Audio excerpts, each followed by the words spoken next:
Hello, स्वागत है आपका आज के ब्लॉग में। तो आज के ब्लॉग में मैं दिखाने वाली हूँ।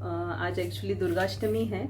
तो मैंने किस तरीके से दुर्गाष्टमी दुबई में सेलिब्रेट की मेरी दो बच्चियों के साथ। तो ये सब मैं इस ब्लॉग में बताने वाली हूँ, क्या मैंने बनाया था उनके लिए और क्या गिफ्ट्स मैंने उनके लिए लाए थे और किस तरीके से हमने दुर्गाष्टमी सेलिब्रेट की।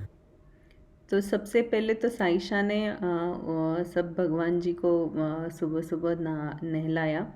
उसने एक्चुअली मैंने उसको पंचामृत दिया था, जो कि पंचामृत सबको ही पता है कि 5 चीज़ों से बनता है, इसलिए उसको पंचामृत कहा जाता है। तो इसमें मैंने दही, दूध, शक्कर और हनी और घी डाला था। इससे उसने साइशा मेरी बड़ी बेटी ने वो अच्छे से भगवान जी को नहलाया। तो उसको ये हमेशा वही ये काम करती है, उसे ये बहुत पसंद है कि भगवान जी को नहलाना, उनका उनका सब श्रृंगार करना उसे बहुत पसंद है।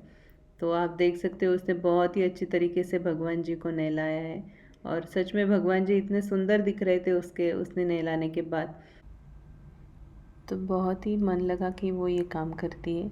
तो मेरे पास छोटे गणेश जी है, लक्ष्मी माता है और मेरे पास एक बाल गोपाल भी थे, पर वो मेरी छोटी साइनू ने कहाँ घुमा दिए पता नहीं। मिलेंगे तो मैं ज़रूर बताऊंगी आप सबको। तो साइशा ने तो उसका काम कर दिया था, तो तब तक मैंने फटाफट से साइना के लिए खिचड़ी बना ली, क्योंकि साइना अभी 1.5 साल की है तो वो तो चने वगैरह खा नहीं सकती। तो इसलिए मैंने उसके लिए मूंग दाल की खिचड़ी बनाई, जिसमें मैंने सिर्फ हल्दी, नमक और जीरा जीरा वगैरह डाला, क्योंकि देवी माँ के भोग में खट्टा वगैरह नहीं चलता। तो प्याज या लहसुन ये कुछ भी नहीं मैंने डाला था, सिर्फ हल्दी, नमक और जीरा। तो ऐसी खिचड़ी भी उसको बहुत पसंद है, क्योंकि अभी तक उसके पूरे दांत नहीं आए हैं। साइशा जो मेरी बड़ी वाली बेटी है, उसके भी अभी थोड़े से दांतों का प्रॉब्लम हो रहा है। उसके वो मिल्क के तीत अभी टूट रहे हैं, तो इसलिए उसको भी वो चने वगैरह वो नहीं खा सकती। तो मैंने सिर्फ भोग के लिए थोड़े से चने बना लिए थे। तो अभी साइशा के लिए मैं वो फ्रेंच फ्राइज़ जैसे पोटैटो के फ्रेंच फ्राइज़ जैसे बना रही हूँ, जिन्हें मैं सिर्फ तवे पे थोड़ा सा फ्राई कर लूँगी। ये बहुत अच्छे लगते हैं, आप भी ट्राई करके देखिएगा। तो ये फ्रेंच फ्राइज़ को मैंने तेल पे डीप फ्राई नहीं किया था, क्योंकि पूरियाँ भी बनाने वाली थी तो ज़्यादा ऑयली ऑयली हो जाता था। तो इसलिए मैंने इनको सिर्फ तवे पे शैलो फ्राई कर लिया था। और इस पे मैंने सिर्फ नमक और थोड़ा सा जीरा जीरा ये पाउडर, धनिया जीरा पाउडर डाला था। तो ये बहुत स्वादिष्ट लगते हैं। थोड़ी देर इनको ढक के रखना पड़ता है, तो अच्छे से वो पक भी जाते हैं और टेस्टी भी बहुत लगते हैं। तो जब तक कि मैं खाना बना रही थी तब तक साइशा साइना का ध्यान रख रही थी और ख़ुद की पढ़ाई भी कर रही थी। तो साइशा का बहुत हेल्प हो जाता है मुझे, क्योंकि मैं जब भी खाना बनाती हूँ तो वो सब टेक केयर करती है साइना का। तो बहुत अच्छा हो जाता है ये। तो पूरियों के लिए मैंने आटा पहले से ही गूंद के रखा था। इसमें ये मैंने गेहूँ का आटा लिया है, क्योंकि वो डाइजेशन के लिए भी अच्छा हो जाता है बच्चों के लिए। तो इसमें मैंने सिर्फ नमक ही डाला था और ये मैं अब इसको फोल्ड करके रोटी बनाती हूँ। एक ही बड़ी वाली रोटी बना के फिर उसमें छोटी छोटी पूरियाँ बना ली, तो फिर ये बहुत कन्वीनियंट हो जाता है। तो इस तरीके से मेरी पूरियाँ भी रेडी हो चुकी है और साइना का राइस भी तैयार हो चुका था। तो मैंने सिर्फ उसको थोड़ा सा स्मैश कर लिया ताकि उसको खाने में आसानी हो। तो अभी सिर्फ हलवा बनाना बाकी था। तो इसके लिए मैं अमूल का प्योर घी यूज़ करती हूँ, जो यहाँ के इंडियन स्टोर में आसानी से मिल जाता है। और दो सबको हमारे घर में यही घी पसंद आता है। तो हलवे के लिए मैंने 3 स्पून घी ले लिया था और इसमें 2 बड़े चम्मच मैंने गेहूं का आटा डाला है। इसके लिए मैंने सालमनी यानी रवा यूज़ नहीं किया, क्योंकि सब दोनों बच्चियों को वो गेहूं का ही आटे का हलवा पसंद आता है। तो थोड़ा सा फिर बाद में मैंने थोड़ा और घी ऐड कर लिया था, क्योंकि वो ड्राई हो चुका था थोड़ा सा। तो अगर आप गेहूं के आटे का हलवा बना रहे हैं तो ये तो बात बहुत ज़रूरी है कि इसमें घी ज़रा ज़्यादा लगता है, पर वैसे टेस्ट तो इसकी बहुत अच्छी आती है।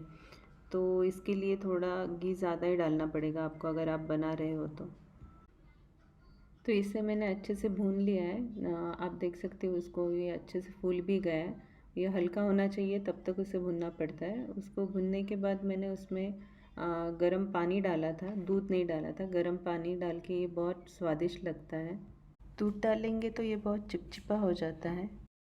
पानी से, गर्म पानी से बहुत अच्छा लगता है। और सबसे बड़ी ट्रिक मेरी ये है कि मैं इसमें शुगर बाद में लास्ट में डालती हूँ। तो मैंने यहाँ पे जो शुगर यूज़ की है वो है गुड़ की शुगर।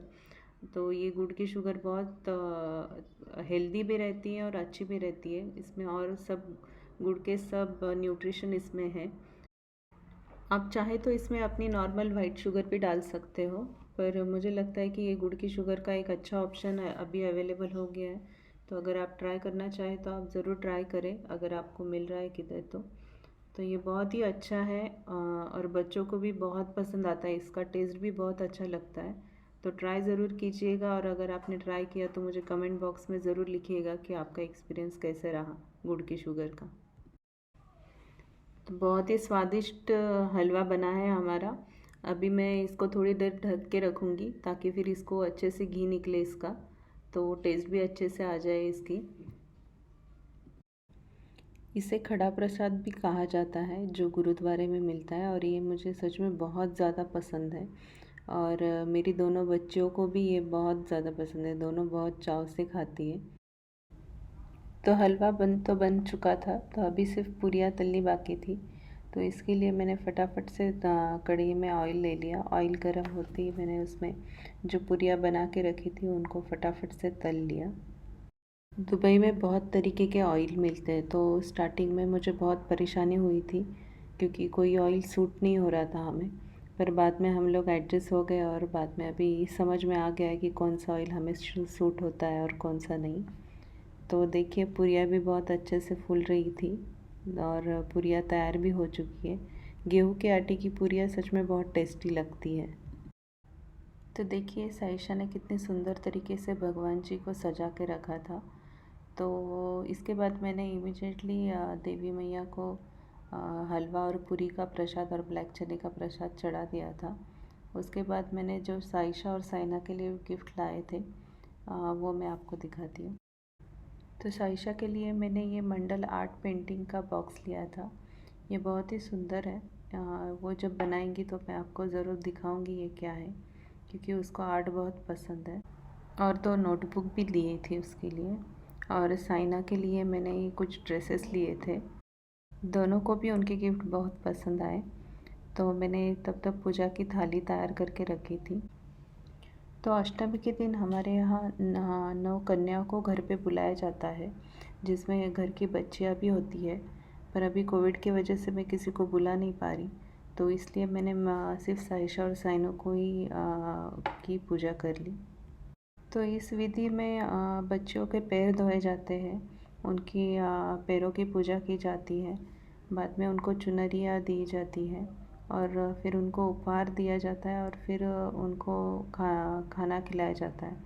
तो उसी प्रकार से मैंने साइशा और साइनो दोनों की पूजा कर ली, दोनों को खाना भी खिलाया। साइशा जो बड़ी बेटी है मेरी, वो थोड़ी सी इमोशनल है, तो आप देख सकते हो थोड़ा सा इमोशनल हो जाती है ऐसा कुछ करने पे, कि मम्मा क्यों पैरों को हाथ लगा रही है, मम्मा क्या कर रही है। पर मुझे लगता है कि ऐसे ये सब हमने छोटे छोटे जो त्यौहार रहते हैं वो सेलिब्रेट करने चाहिए, अगर आप देश के बाहर हो तो, क्योंकि तभी बच्चों को भी सब समझ में आता है अपने कल्चर के बारे में। तो उसको अच्छा भी लगता है जब ये ऐसे कुछ मैं करती हूँ घर में। तो आप देख सकते हो कितनी खुश है वो, बहुत ही ज़्यादा उसे मज़ा आ रहा था। तो गिफ्ट भी उसी के चॉइस के थे, तो इसलिए खुश भी थी, मज़ा भी कर रही थी।